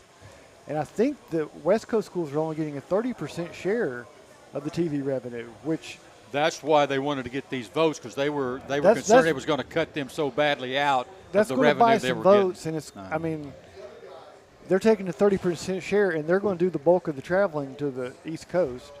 My question is, what do we call the ACC now? Because it doesn't stand for Atlantic Coast Conference anymore. Not. Yeah, well, they didn't change the Big Ten. Yeah. They still call it the ACC and just call it the All-Comers Conference. Can they call it the All-Coastal Conference? Because we're going to cover all the coast. Yeah, you could do that. But at the same time, you got to think, how does it affect like your golf team and your volleyball teams? And that's where your cost is going to come in. Yeah, I mean, so your golf team from the Pacific Coast, they got to fly all the way across the country to go play their golf or volleyball or badminton tournaments. You should be used to this. They're going to have to think like Division III, where you're scheduling things where you go out and play both of the West Coast schools in the same trip. They better start booking flights now. Yeah. And Tony Aruli, Oregon State and Washington State's got to kind of feel like the girl that didn't get invited to the prom.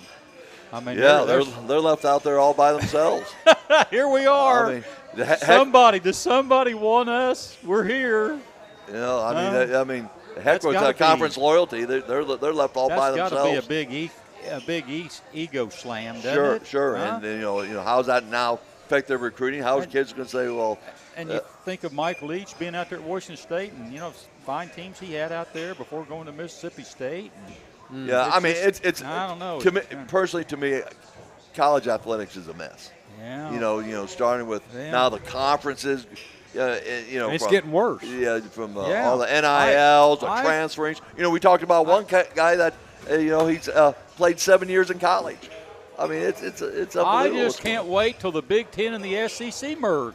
Can you? It's and the ACC and the Big 12 merge, and they throw in Notre Dame in that league out there. Yeah. So we got 2 big mega leagues. If I was the ACC with Notre Dame, I mean, if they want to be my conference, you better bring football in because you're taking care of the rest of the conference. If not, kick the rest of those teams out. And they get that all worked out, and then they go, well, let's just have these 2 big leagues merge, and we'll just have one gigantic merger up. Hey, let's talk about some of the games today. North Carolina, South Carolina, a big game. North Carolina's a 2.5-point favorite. Coach Iruli.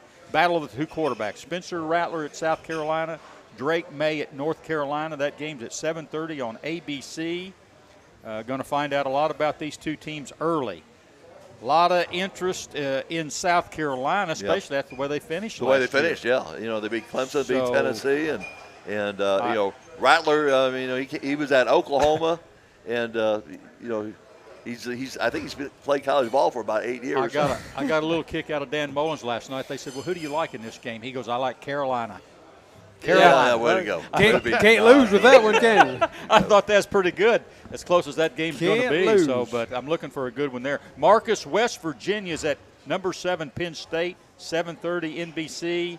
Not much respect for West Virginia here. That coach, Neil Brown, on the hot seat. They're supposed to be better. Penn State, guys, this is one of their tougher games, West Virginia right here, because after that, if you look at their schedule, it's almost like a Georgia schedule. They got Ohio State and they got Michigan, and that's pretty much the it for them. And that's the only two teams they lost to last year with those two teams. That's true. I think West Virginia is one of those teams that always seems to bring something every couple of years, and I don't think this is one of them. I think Penn State's going to have a very. You think it's not one of those years? I don't think this is one of them. Yeah. And again, Neil Brown, he's kind of on the hot seat this year, so he's got to have a good season in order for him to be the coach the following year. Yes. Donnie Moore, Colorado's at number 17 TCU, and the Horned Frogs are a 20.5-point favorite. 12 o'clock on Fox. That's prime time. Prime time's down there with Colorado, and he's got the all-star team from the transfer portal that nobody really knows anything about, and he's been successful. He's been. So does he have his son as a starting quarterback? As much as I would like to see Coach Prime succeed out there, I think he's facing he's got a long road to hoe today. Well, we're going to find out a lot about it. It'll be interesting game there. Number 3, Ohio State, a 30.5-point favorite at Indiana at 3:30 on CBS. Another coach on the hot seat is the coach up at Indiana, Tom Allen. And not exactly who, if you're on the hot seat, not exactly the game you would like to be opening up with, I wouldn't think. And the Big Ten been pretty bad about, they've got openers for their opening game, so to speak. Sure. Everybody's playing somebody in the Big Ten except Penn State. And that's there's a few just so others, negative, Mike. Huh? This is an opportunity for him to get off the hot seat by upsetting Ohio State the first game. Yeah, well. This is an opportunity. What do you think about that opportunity then? My tongue's tied pretty bad on that. 30.5 points. I don't know. I don't think this is. I don't think this is the day. It's not the opportunity. Okay. I don't think this day. University of Texas San Antonio is at Houston. 7 o'clock on FS1. I'm going to watch that game. I want to see what they look like. Yeah, I want to watch that too as well. And again, they've got good players, good recruits. Going to be playing Tennessee in a couple weeks. Right. And so I'll give you a little bit of a peek to see. Mike, can we do the last one? Can we do ESPN versus Charter? Oh, yeah. Yeah, let's go.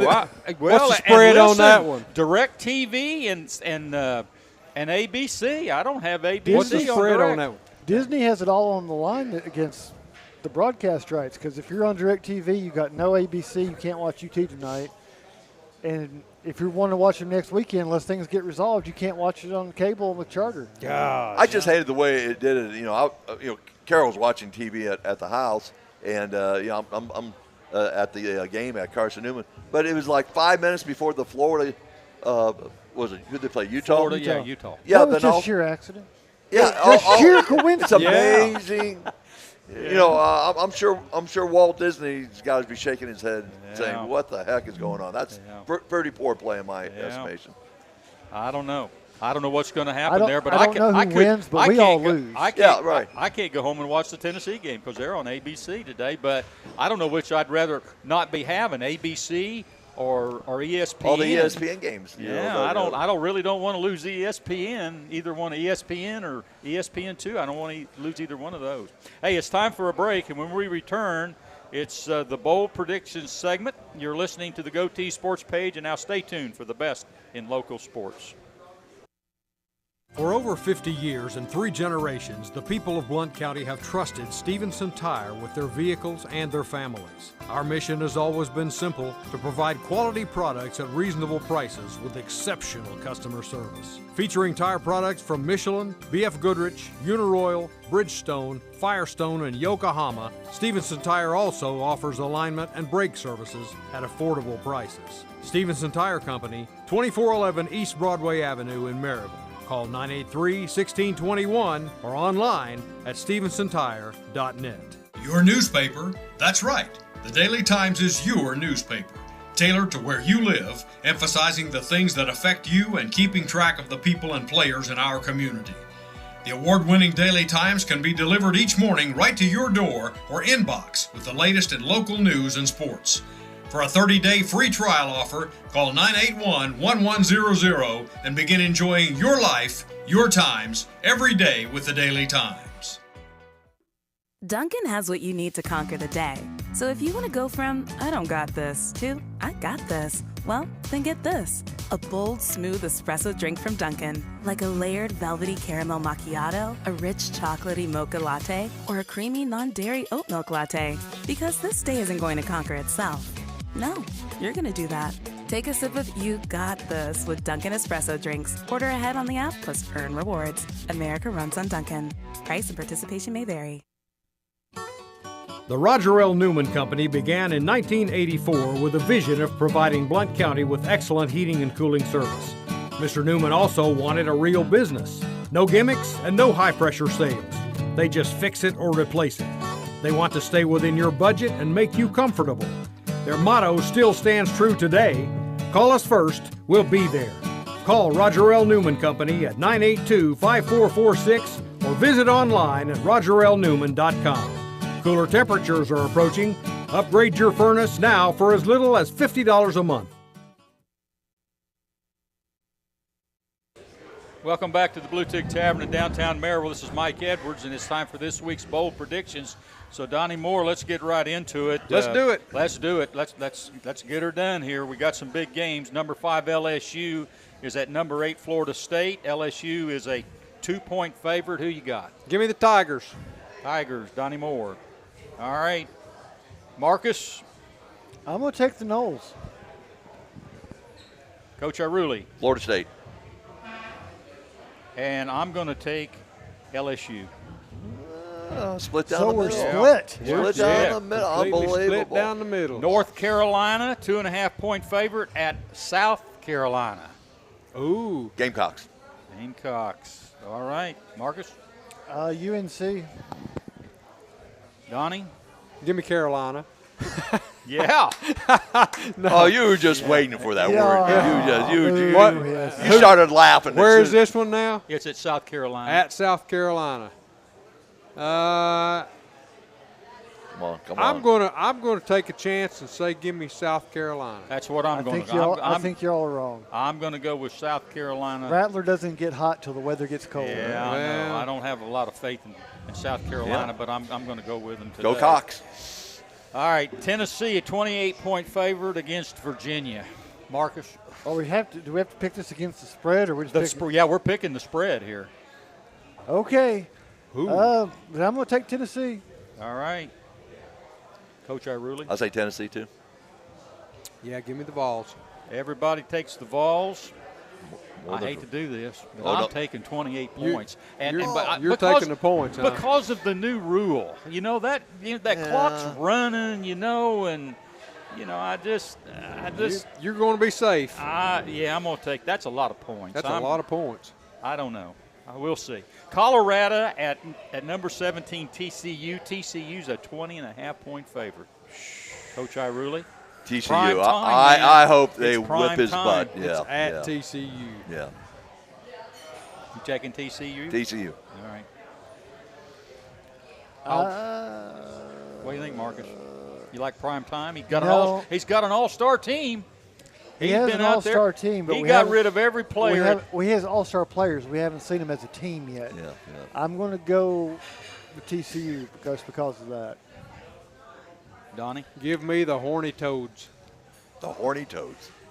West Virginia. How did this segment go south? West so fast? Virginia at number 7, Penn State. Penn State's a 20.5-point favorite. I'm going to take the points.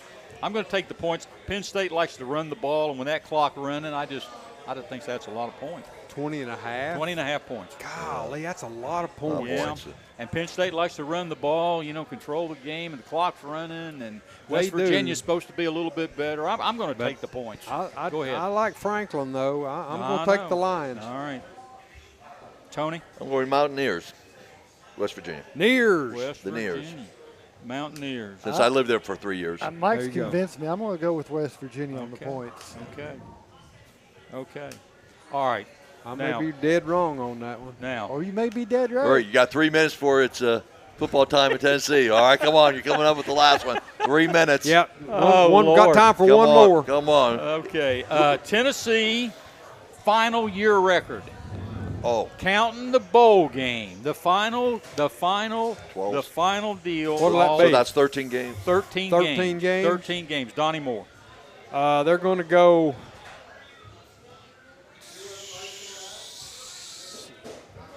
11-2. Marcus. 8-5. Tony. 10-3. And I'm going to go 9-4. 9-4. He's writing them down this year so we can actually go back and look at them. 9-4. Everything add up to 13? Yep. Yeah. Somebody take a picture of that and save it for posterity. Coach Iruli, thanks for coming in this morning, Tony, guys. thank you. It's a great being around smart, intelligent men. What show have you been going to? Yeah, that's right. It's great to be with Time to good get friends. out of here, guys. Yeah, but I'm glad you're here, and we appreciate you coming. Thank Good you very luck much. next week against East Tennessee State up there in Johnson City. Appreciate it. Thank you. Donnie Moore, blow the whistle. Hey, that'll do it for today's edition of the Goatee Sports Page. Thanks to Aaron Ishmael back at Loud Media, our host, the Bluetick Tavern, and all our sponsors. For Donnie Moore and Marcus Fitzsimmons, until next Saturday, this is Mike Edwards, the Greenfield Gunner, wishing everyone good sports. And that's the final whistle. Join us again next Saturday for the Goatee Sports Page. The best in local sports since 1978.